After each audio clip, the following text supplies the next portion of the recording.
Welcome to the latest episode of ConnectED Tech, a podcast where the E and D may or may not stand for Elizabeth and Darryl.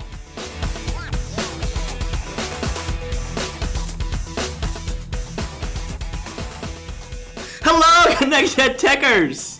We're back for Season 2, Episode 5, our 10th overall episode. Yeah, we are clearly really excited about this episode. Yes. And if I were a master editor, balloons will be falling from the sky right now. Just imagine that. Use your imaginations to imagine balloons falling from No, they don't have to imagine. Balloons will be coming from the sky. Just wait. Yeah. Post edit. Yes. That's awesome. What I can't figure out is why these little guys are all lined up right here. They look like they're waiting in line for something. What's going on? Yes, they're waiting in line. Oh, we've got viewers. Hello. Yes, they are. They are waiting in line to ask the question to the great Dalai Lama. Dalai Lama. Oh my gosh, that was good. Someone gave me a card recently Yeah. that had a llama on the front of it, and the llama's name was Dolly, and I thought that was Dalai clever. Lama, but that's Lily. This is Lily, though. Yeah. That was good. That was good, right? I wish I would have thought of it. It was on the card. Yes, that's why they're in line. And what are they hoping to get from her? Is what I want to know. I don't know. What does she know? What does Lily know? She Lily knows a knows lot. lots of things. She was first in her class when she graduated from That's preschool. true. And she's been sitting on. We had 10 episodes with great ed tech specialists out there, so she's listened in onto everything. I feel like she's learned a lot over the years. Over the years. So I feel like Wonder Woman. Yeah, I'm not singing that song. But I feel like Wonder Woman is maybe a little frustrated because I don't think she's used to being in the back of the line. Yeah, she has her sword. She's about to stab Betty White in the back. Betty White in the back. Oh my gosh. Ron Swanson over there. He's just chilling with his coffee. He's chilling. And then Bob Ross has a little painting to give to Lily. He's either going to give it to her or he's going to have her sign it. Oh, there you go. What's on it? It's a picture of a llama. That's awesome. We're going to pretend it's what He's like, they're all bringing her gifts. It's like three kings. Three kings of Orient. Totally. Yeah, sure. The gnomes, what do they represent? The gnomes? I don't know. They were on sale at Target. So okay. Got them. Shout out to Target. Speaking of Target. Oh, Shay. I went to Target the other day to buy. Did you really? What did I buy at Target? I was looking for an ugly Christmas sweater a week or so ago. Because we just had the holidays. And it was slim pickings. I ended up having to shop in the little girls section, and I bought like the extra large of a girl's size sweater. Yeah. It was still a little tight, but whatever. But the lines at Target. Yeah, lines everywhere, especially if you're trying to shop. Yeah, at this time of year. Stressed me out a little bit. I'm not gonna lie. Mm-hmm. A little stressed. Lines, huh? I had to wait in line to get a chicken sandwich from Popeyes. Oh no. See, I just avoid that place. I avoid it. I was curious. So what happened? I went there. Okay. I got to the speaker thing, and then there was a sign that says we were out of chicken sandwiches. And then one car came behind me, and then another car, and then I was stuck. I was stuck in that line, and I didn't want to order anything. It's a nightmare. Yeah, at first I was stuck in line. Then second, I didn't get to try their chicken sandwich. I feel like there should have been some way for Popeyes to notify the people who were in line to let them know, hey, we're out of chicken sandwiches, because that's why they're all going to Popeyes. There was a sign on the. There was an actual. There was a sign on the actual speaker box. By that point, it was too late. Oh, exactly, because the cars are just piling up behind you. There should have been a better way. Absolutely a better way. See, now Chick-fil-A, they got the line thing down. They sure do. They got their people out there standing by the cars. Yeah. Helping the lines to go. Actually, I went to Chick-fil-A this morning. Yeah, there's a little competition going on with Chick-fil-A and Popeyes because of the lines. I don't know. It just kind of, I reach my threshold sometimes. I got to work on that. It's New Year. I got to work on the line. Waiting. Really cool guest today. His name is Kyle Niemis, and he's from New Jersey. New Jersey. Yeah, we actually met him on Twitter. We haven't met him in person yet. Not yet. Yeah, he's a neat guy, and he's going to talk about how he created this tool called Classroom Q, and it actually is sort of a waiting in line type of a tool. When teachers are working with other students and kids have a question in the classroom, they can actually go to this site called Classroom Q and type in their question, and then this teacher will get a notification So she'll know who has questions or he'll know those questions in the room. Classroom like, Q. As in Q, like a Q. Q-U-E-U. How do you spell As Q? though you didn't plan this right here. As though you didn't Well, I plan thought question. Yeah. Classroom question. Question or Q. Or Q, query. like Q. Like or queue it up. In like London and Australia, they call them waiting in a queue. Waiting in a queue, exactly. But it's the letter Q. Oh. It's the letter Q. So, anyway, we're excited to talk to him. He's also going to talk about his work with UDL, Universal Design Learning, and how that all plays a big part in student choice and voice in the classroom. And anyway, we'll be with him in just a few minutes after this snap of our fingers. A snap of our finger. 1, 2, 3. You can find all things related to the ConnectED Tech podcast by visiting our website, flippingoodtech.com. And while you're there, make sure to click on all the tabs for a closer look at who we are and why we're passionate about everything we do. And most importantly, be sure to follow us at Flippin' Good Tech on all social media platforms and subscribe to our YouTube channel for quick access to all the latest podcast episodes, ConnectED Tech promos, and Flipped in 5 tech tips. We're back with ConnectED Tech Season 2, Episode 5, Darryl. Can't believe it. Can you believe it? We're 10 episodes altogether. We're in double digits now. Double digits. And we are so excited about our guest today, all the way from New Jersey. That's how they say it. I think that's how they say it up there. I think that's New Jersey. New Jersey. And we've got Kyle Niemis with us today, and he is an ed tech coach currently, but he's going to tell us a little bit about his background in education. How you doing, Kyle? Hey, how's it going? Yeah, I'm from New Jersey, so thank you. Oh, I said it better. That's Yeah, I guess. So what's the weather like up there? What's the weather? Right now it is cold and rainy. How is it down there? 70 is the high today. And beautiful. Don't be jelly. I am, yeah. Only, a couple of days in the year for Texas, so we got it today. Got good weather today. We did. Just for you. So tell us what you do. What's your background? Yeah, so like I said, I'm from Jersey. I am now an ed tech coach, but I was a middle school science teacher for a long time, 7th and 8th grade. And so I went to College of New Jersey for education, got my master's in educational leadership, and like I said, now I'm just really loving this ed tech coach role, which is a lot of fun. That's awesome. Darryl and I are both middle school people. Uh-huh. I was a 7th grade science teacher and an 8th grade science teacher. For real? In an ed tech role too. What? So we're like twins, man. We are like twins. I wish I was cool as you though. I mean, we're about to find out how cool you are in just a second. So. Isn't middle school so good though? I don't know about you, but every middle school teacher I've ever talked to had no desire to be a middle school teacher. Like I had no desire to be a middle school teacher. I was going to be a 4th or 5th grade teacher and kind of got sucked into it, and then I ended up loving it. So what about you, Darryl? Yeah, no, I love middle school. They're so quirky in that grade level. So quirky. Like a 7th grader especially, they actually get your jokes. Some And you of don't, some of them, the good ones, and you can joke around with them, and I love that age group, and they're eager. Well, most of them are, but for the most part, they're eager to learn. So I love that age group. Yeah. Yeah, I never wanted to teach it either. I substitute taught before I got my degree, which was huge. I highly recommend it. Anybody trying to go in education, substitute teach. It was really good, and I ended up being in a middle school English classroom the majority of the time, and I just really fell in love with it. And I taught high school and middle school, but I taught middle school for the longest time. So, but English, not science. Okay.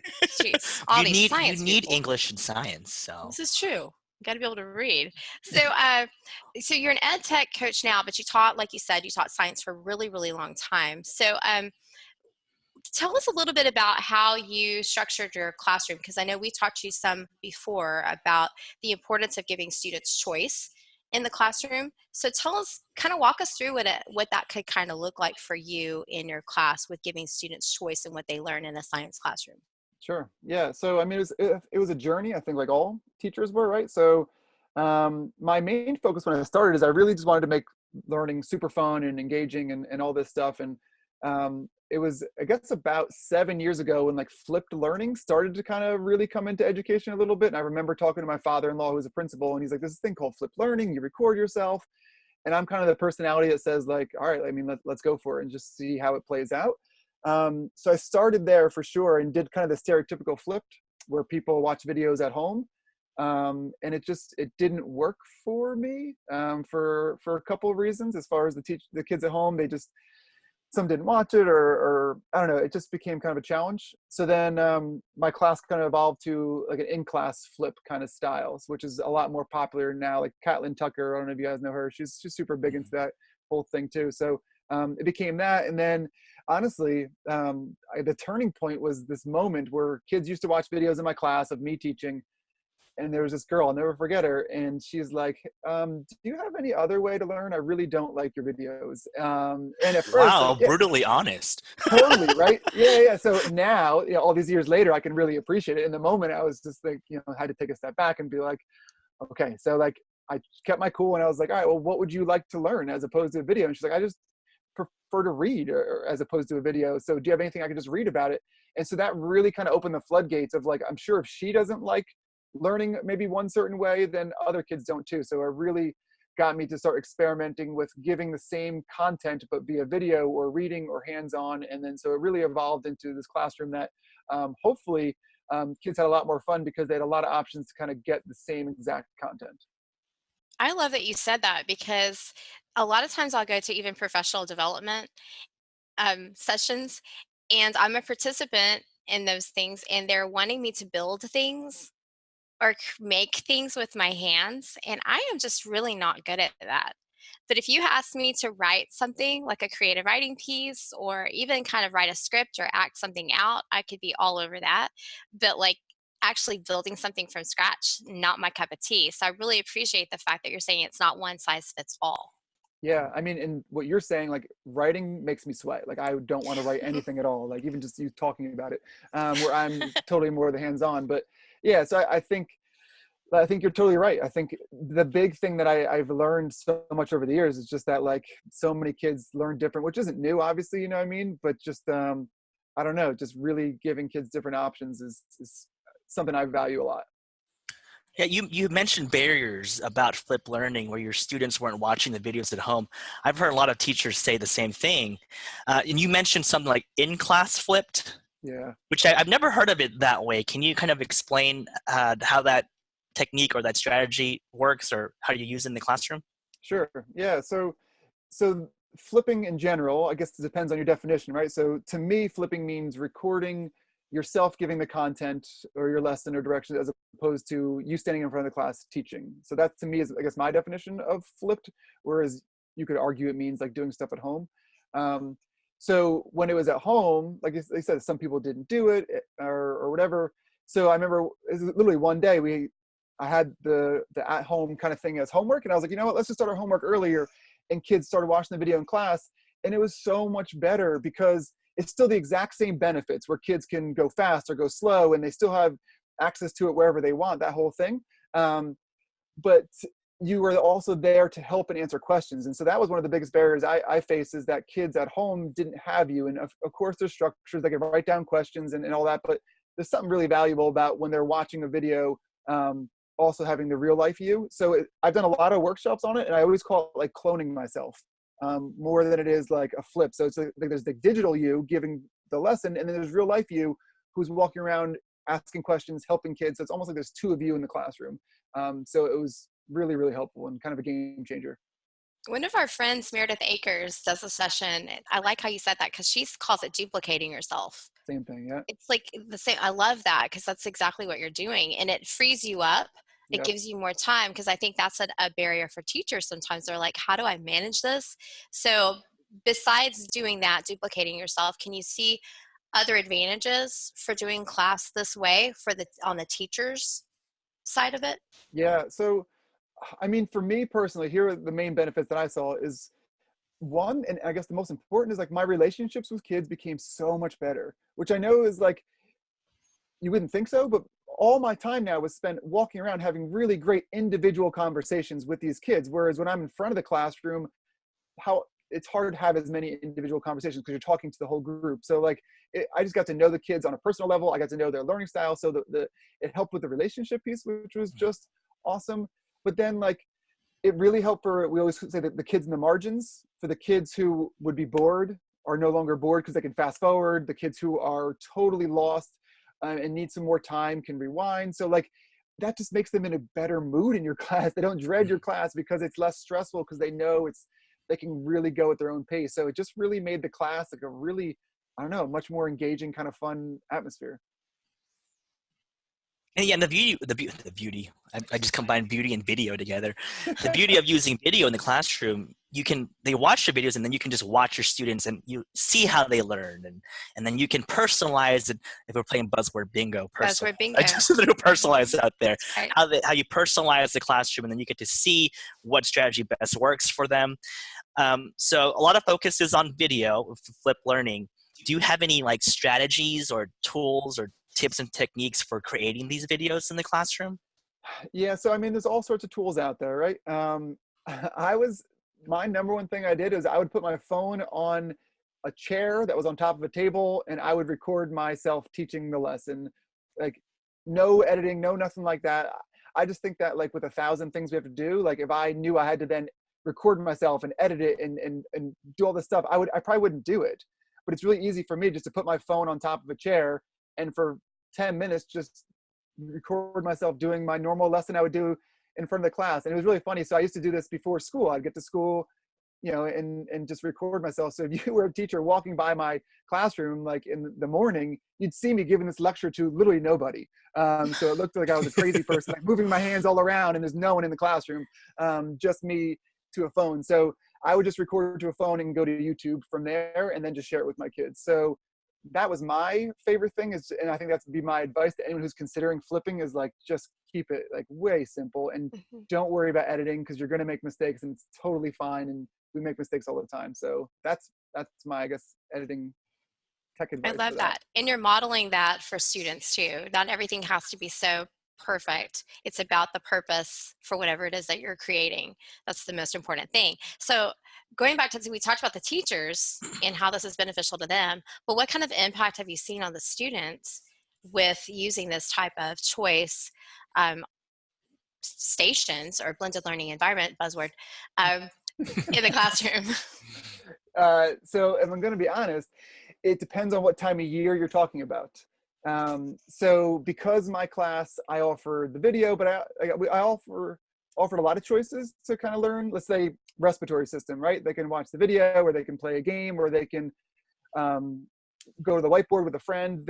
Ultimately, the way I did my lessons were like, here's the end goal, and then we got a day or two to really get there, however you want to get there. So it sounds like really wonderful, but to a student in September, it's a kind of scary and overwhelming, because a lot of times kids come into the classroom in 7th grade and they're so used to, you tell me what to do and I'm going to do it. You know what I mean? Yeah. And I'm going to do it really well, or I'm not going to do it really well. Like, but now I'm like, listen, here's the goal. You guys decide how you want to get there. It's really hard. They're like, but can you just tell me how to get there? You know what I mean? And so September, October is a lot of like, just encouraging them to take chances and like try going to the whiteboard, try sitting on the floor, like try all this, but also knowing that like some of it doesn't work, and having those conversations like after day 2, like, hey, you chose to work with a partner, you kind of talk the entire time, like now we know that maybe doesn't work. So just really trying to create a safe place for them to try and experiment is really, that's the biggest challenge. I think I always say it's like an exponential curve. Like September, October is messy, but then you come into the classroom in like March, and it is a beautiful thing to walk in to see kids all, it looks like chaos because they're all doing different things, but they are doing what is best for them. So it's been just really, really cool on their end, but it takes a little bit of time. Yeah, it's a total change of mindset, not just for the teacher, but also for the student. Sometimes they don't even know, like, how do I learn best? What's the best way for me to learn this material? Until you give them the options, they got choices, like, oh, I love learning it this way. And then, wow, those are some great things that you hit on right there. Yeah, because really, like, I guess I would encourage people listening to this to think, like, if you asked your students, like, do they know how they learn best, right? Do they know they learn better auditory, hands-on? And if they don't know, I feel like that's got to be something that every kid has to learn at some point. I think middle school is a great time to experiment and figure out for the kid, like, so they know how they like to learn. You know, when you talk about the mindset and the shift for teachers, a teacher who's never done this before, if they were to walk into your classroom, Kyle, and they see this, what seemingly looks like chaos, they may be like, how do you even manage this? All these kids doing different things at the same time. I mean, what are some strategies that you could possibly use? It's like they first see him waving his hands to nobody and recording a video, and they come into his class, what is going on? I could just imagine. Exactly. You're right, and it definitely could be. So I guess my advice I'd give to any teacher with anything would be to start super small. If just like you think of the lesson you're doing next week, and is every kid doing exactly the same thing? And they are, is there maybe one option you can give them? So just, I always think of like review games, and even your example of your hands-on piece, you were just talking about at PD, right? Like, I think a lot of times as teachers, we generalize like, oh, kids like to be hands-on, or kids learn really well from video, or all kids like to play games. And we kind of put all kids into like a one category, and I just don't think that's fair. So like the example I like to use is like review games.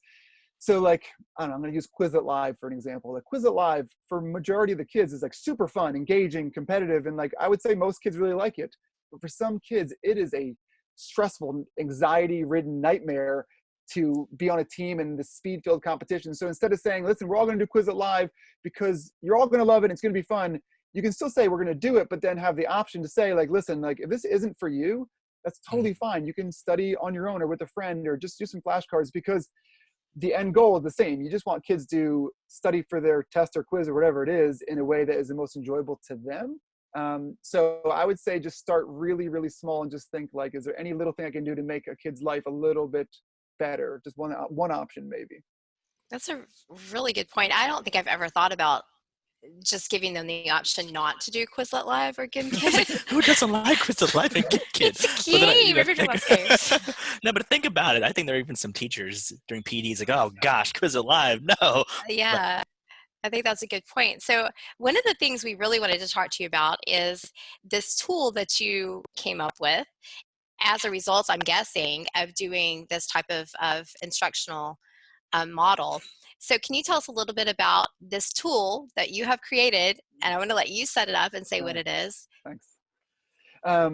So yeah, so the tool, so basically, because I spent so much of my time now walking around helping kids as opposed to in front of the classroom, there were still a lot of conversations I had to have with kids, whether it be help or just, going deeper into things or whatever it is. And no matter what system you put in place, like Ask 3 Before Me or whatever, at the end of the day, there's going to be kids who need to talk to you. So I found myself kind of running all around, which is okay. But when I was doing that, there was two main things that kind of drove me crazy as a teacher. I really hated when I'd see a kid sitting there with their hand up, and I'd be like working with one kid, and I'd look over and they'd just be there with their hand up, kind of just not doing anything but having their hand up. Really, like they were engaged, they were there, and they're like, no, I'm stuck. And then like it completely disrupted learning. They were just like pausing, waiting for me. So I feel like it was just like totally wasting their time. But also what it was doing is it was stressing me out a little bit, because I was working with one kid and I really just wanted to stay and really talk to that kid. But if I knew if I stayed there, then that kid would be sitting there. So I'd almost rush my conversation with that kid. So that was kind of this thing that happened all the time. And I think as teachers, we just think that that's the normal part of teaching, is like kids hand up and waiting in line or putting their name on a board.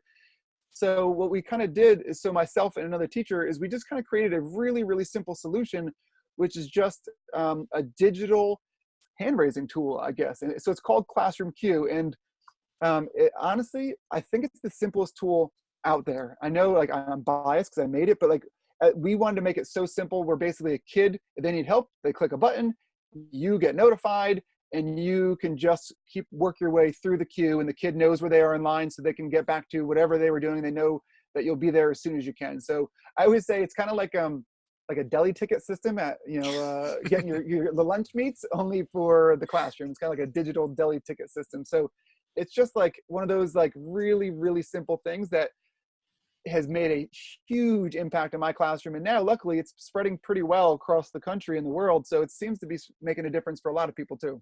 I know I've been using it in my professional development sessions, and I shared it with a lady that I work with a while back, and she went to a campus to support a first grade classroom. And those first graders, and elementary does stations really, really well, right? So these students were working, these first graders, at these different tables, and they had a leader, a table leader, and that person was the one who was responsible for, if nobody at the table knew the answer or how to do it, then that one table leader was the one who had access to the classroom queue to ask the question. Sure. And they were very, very simple things that they would type, because they're first graders. And they loved it. She absolutely loved it. That's awesome. Yeah. So can I actually show you or show the viewers here just like how simple it is from Please. start to finish? Because I don't even do workshops on it. I do workshops on other things because it takes 2 minutes to learn and then that's it. Like it's such a quick learning curve. All right. So I'm going to share my screen with you if you don't mind. All right. And Are you going to be Darryl or are you going to be something else? I'm Lily the llama. You're Lily the llama? Okay. I'm going to be Flip. all right. Can you see my screen? Yes, sir. Cool. So this is what a teacher would see after I just logged in, and it just is a kind of empty queue, and then there's a class code. So if you go to Classroom Queue and click on student, you just put in the code, and it's just going to say like, what is your name? And that's all you have to do from your end is put in the code and the name. Okay. Okay, Darryl and I are using aliases for this. So I see one of you is Flip. And Lily the llama have joined the class. And so now from my end of the teacher, it's totally up to you. Sometimes I would just project this list as I walk around the classroom and help people. Sometimes I just have it on my phone. Sometimes I have it on a laptop, like really, however it's easiest for you to kind of view the list. And so right now you should see a big blue button in front of you, right? Yes. Oop, I hit the button. Oh, and so Lily the llama says, why is the sky blue? So, and that's it. So I know Lily Llama has a question. I'm first in line. Nice. And so on your end now, it should say like, hey, you're first in line or you're second in line. So you can also kind of self-monitor and self-regulate a little bit, right? Uh-huh. I mean, wow. and that's it in a nutshell. And there's a couple other little features. I can see live how many times you've asked for assistance. And if I end my session, if I wanted to, it would say like, do you want to download the data? But really the main thing here is I can work my way through the queue. And when I'm done talking to Flip, I could mark off, or Lily, I can mark you off and your button will go back to blue. And then Flip now says, hey, now you're first in line. And if I help you Flip, but I'm nowhere near you, you can cancel yourself and take yourself off the queue if you want to do that. So if you don't mind doing that, and that'll update on my end too. So either I can remove you from the queue or you can remove you. And so we tried to make a really, really simple tool that is really hopefully helpful with a couple of those other little features. And like I said, if I end it, I can export a log if I want to see how many times everyone asks for help and things like that. So I like that it has the sound notification too, Kyle, for the teacher. Yep. The little sound. So it's very distinctive too. I mean, it's real obvious when a question comes in and pops in the queue. So can you tell us a little bit about you have a free version of it and then? Sure. So we, again, because it's made by 2 teachers, I said this company is just myself and another teacher. We really, honestly, if I'm going to be honest, I would love to make the whole thing free. I really would. But for those of you, I guess, who don't know this world, like it costs a lot of money, I guess, just to even run a website, you know what I mean? So we're not really, we're not actually really even making money. We're just hopefully trying to have enough that we can just kind of keep it going. So our free version gives you pretty much everything you need. So our free version will give you this whole queue and everything. You wouldn't be able to see who joined the class, but it gives you a whole queue. And the main difference, I guess, is that it has only 5 people at any given time who can be in the queue. But for most teachers, there's usually not more than 5 teachers at any one, or 5 kids at any one time who need your assistance. So as long as you don't have 7 kids at a time who need you, the free version is pretty darn good. However, if you use it a lot and you have more than 5, that's when people usually choose to upgrade, or if you really want to download the data at the end, that's part of the paid version. But 98% of our users right now use the free version, and it does just fine for them, I think. Awesome. I love it. That's and, great. and the people that I've shared it with have loved it as well. So hopefully you're picking up some accounts over here from our area. So it's a really, really great classroom management tool. Another thing that you mentioned to us earlier about something that you're really, really passionate about, and you touched on it a little bit earlier, is UDL. And I think that's becoming more of a buzzword, even though that's been talked about for years and years and years. But can you tell us how UDL just really comes into play when we're with all of these things that we've been talking about here today? Yeah. Do you mind actually if we do a little activity just to maybe intro it to people who don't know exactly kind of what UDL is, because it's so buzzwordy? I don't know, Darryl. Do you want to do an activity? We're not really big on activities. I'll do it. She doesn't have to do it. I'll do it. We love activities. I'm kind of nervous though. Thank you. We'll see. You can do it. I promise you. So first of all, to anyone out there who doesn't know UDL, it's Universal Design for Learning. And this is how I always start my workshops off. Ready? So forget school for a second. Let's just imagine that you two, here it is, it's Saturday, and you have a barbecue tonight in your beautiful 70-degree weather, and There you you got go. some people coming over, and it's going to be You're glorious, invited. right? All right. No, you guys are hosting it. You're hosting. Oh, we're it. hosting. We're hosting it. We'll use your place. Okay. How odd and different for us. Okay. We're hosting so it. you guys are hosting a barbecue, right? And so we'll keep it simple, right? Just, burgers and whatever, and chicken and pasta salad, all the stereotypical things. However, you know that at least two of the people coming, one person has a gluten allergy, and one person, coming, like, really, really, really loves, like, spicy food. That's like their jam. Let's just call him Bill. Bill loves spicy food. Okay. Bill's the man. Bill is the man. So my question to you is, now you're planning your barbecue. You bring the normal burgers and dogs and stuff like that, but what would you do for Bill and, I don't know, Sally, gluten-free Sally? Gluten-free. What else would you have at your barbecue?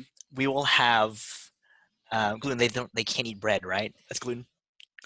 Yeah, they can't eat grains. We'll do like a lettuce wrap for Sally. Ooh, nice. We'll get the burger. With chicken. Yeah, we always have to have a salad option. And Bill is allergic to shellfish. What was Bill's? No, Bill, I mean, he might be. I don't know Bill that well, but Bill is allergic to Darryl. Oh, goodness. he loves spicy food. Oh, he likes spicy food. Okay, so we're gonna have some habanero spicy wings, hot wings. Yeah. For Cool. Bill.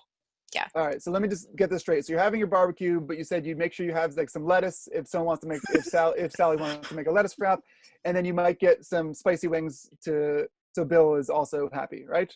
Right. Yes. Okay, so what you did is you thought of the people coming, what their needs were, and you kind of made some options for something that might help them, yeah? Yes. So now here's my question. When Bill gets there, are you going to say, Bill, dude, I got spicy wings. You have to eat these spicy wings. Probably not, right? You wouldn't force the dude to eat the spicy wings, or maybe that is, I don't know what your Eat the wings. Your hosting style is. Probably No, not, I right? wouldn't. Yeah, No, but it's and there that's- as an option. Okay. that's I would important. probably make little labels, like little tiny things for each one, just to kind of like as cues Okay, so people knew for what was people, so they would Okay. know kind of what was there. there.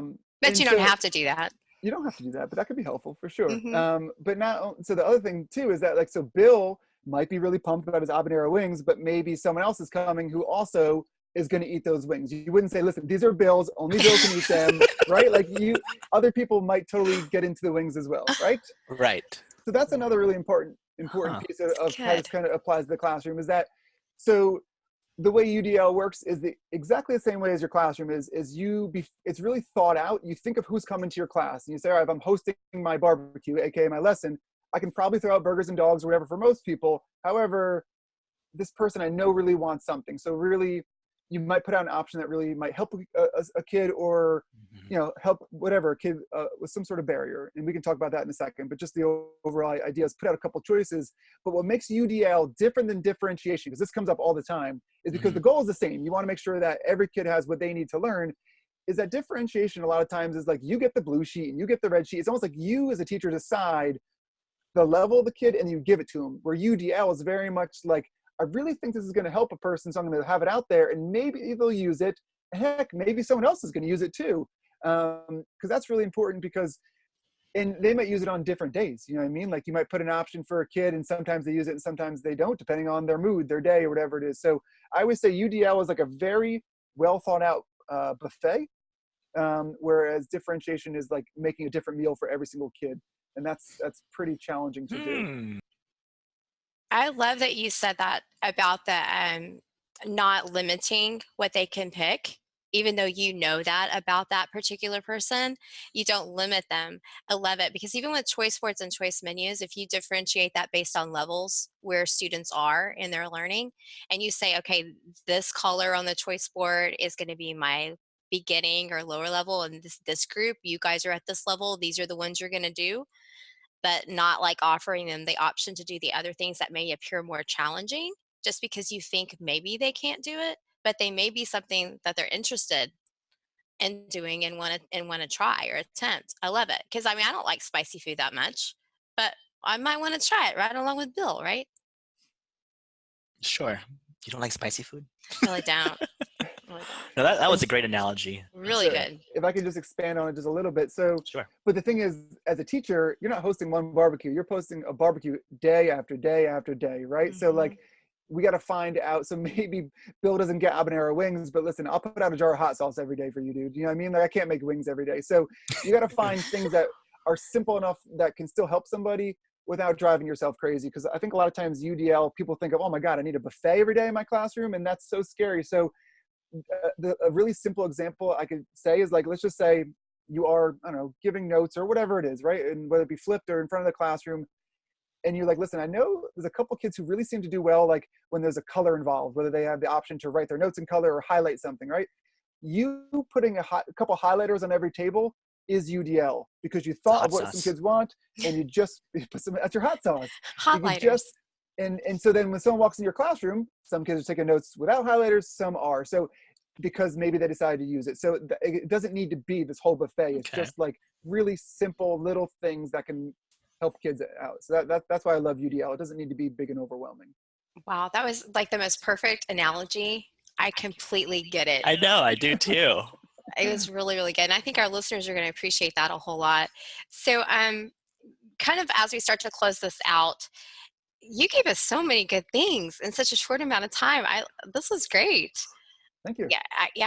I'm really, really impressed. I love Classroom Q already, but the way that you're tying all of the things, we really appreciate that. So tell us, like, who are some of the people that you follow? Where do you get your inspiration for some of this? Because you obviously are very well versed in the whole UDL piece, but just where do you find your inspiration? So definitely Twitter, I would say for sure. Also people in my building, but even going to Twitter, there's definitely like big names out there you can follow. Like I love Jennifer Gonzalez for sure. She's great. And there's so many other good techie people, but if I'm going to be honest, my favorite thing on Twitter is just to like search for the EdTech hashtag and then see kind of what's trending. Because a lot of times when I do that, I'll see this teacher who no one's heard of, who just did this super cool thing in their classroom. And that really inspires me to maybe talk to a teacher or try it out myself or something like that. So those are my favorite things, as opposed to a big name or kind of just throwing something out there. I love just searching Twitter for what's cool and innovative and, you know, whatever. And there's so many cool things out there. So I would say that's my main place that I get inspiration from. I love that. That seems to be the trend. The EdTech hashtag. EdTech hashtag. And if we want to follow you, how do we do that? So I am at Kyle Niemis, Niemis, and Classroom Q is at the Classroom Q. Because could you believe it, when we made this, somebody has at Classroom Q, like from like 10 years ago, and it's like suspended and I can't seem to get it. So we are at the Classroom Q for now. I like the in front of it. Yes. The Classroom Q. The Classroom Q, that's right, yes. That's awesome. Well, thank you so much for joining us today, Thank Kyle. you, Kyle. Yeah, thanks for having me. This is great. Yeah, it was awesome. And I want some barbecue. But nothing spicy. Nothing spicy. We're actually hosting the barbecue, so Okay. we should get to it. Make sure I should get to it. You're coming, Kyle, right? You're coming? Yeah, I'll be there for sure. What type of food are you into? We'll make sure we have it for you. Spicy sounds great. Okay. Awesome. Highlighters it is.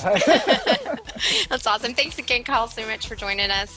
Well, that's a wrap for Season 2, Episode 5 of the ConnectED Tech podcast. And we will see you next time on the Flippin' Good Side of Tech.